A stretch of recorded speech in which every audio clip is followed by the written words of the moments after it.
haala ka tubakoɓe kaali e Fuuta walla mbiyen e Fulɓe.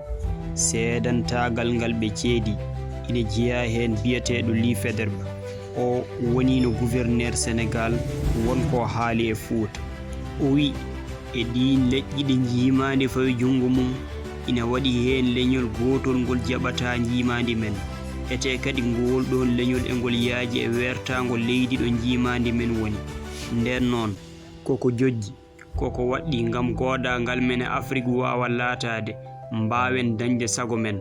Peccen ngol ɗon leñol wona tan feccude ngol leñol kono ko felɓodirde ɓe leƴƴi goɗɗi ɗi ɓe guurdi tawa kañumen jattinare mumen wonɗo haaɗi e wiide makko kanko Ly Faidherbe ñalama fof nde fulɓe jiitodiri ina mbawi fittude e yeeso maɓɓe dendagal sembeji garnoɗi jimde.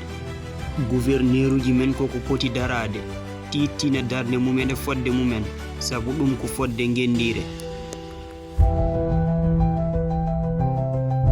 Goɗɗo kadi ko Briere de Lis gonnoɗo gouverneur on ne wonko haali e hitande 1876.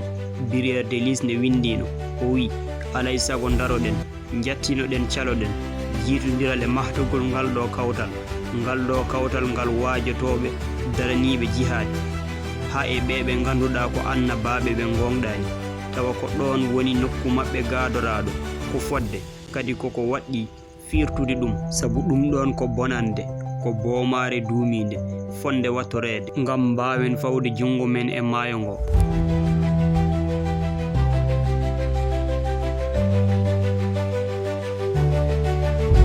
Tataɓo o ko Bouet Willemees o yi aduna ko hitande 1888 o sanki ko hitande 1871.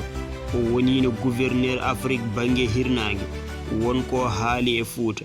O wi darade gollo ngam feccude e sarde Fuuta mo ganduɗa fuɗɗima fayinude e hakkilantagal ngal jogii e jiimandi e jattinagol ɓesgu mum kam e jaajgol gendi mum mbasen woppirde ɓe hay fartange goto bawgol dartade to bange fitina tawa en lebtaniɓe no ɓuri sattirde ete ɓeɗo julɓe wonɓe e ngoral daane maayo to bange salare mumen e jeyal gendi mumen ina poti yerɓinede sabu ko kañum en tan goni e ngoral maayo Sénégal jogiiɓe cate laamu bellitiɗe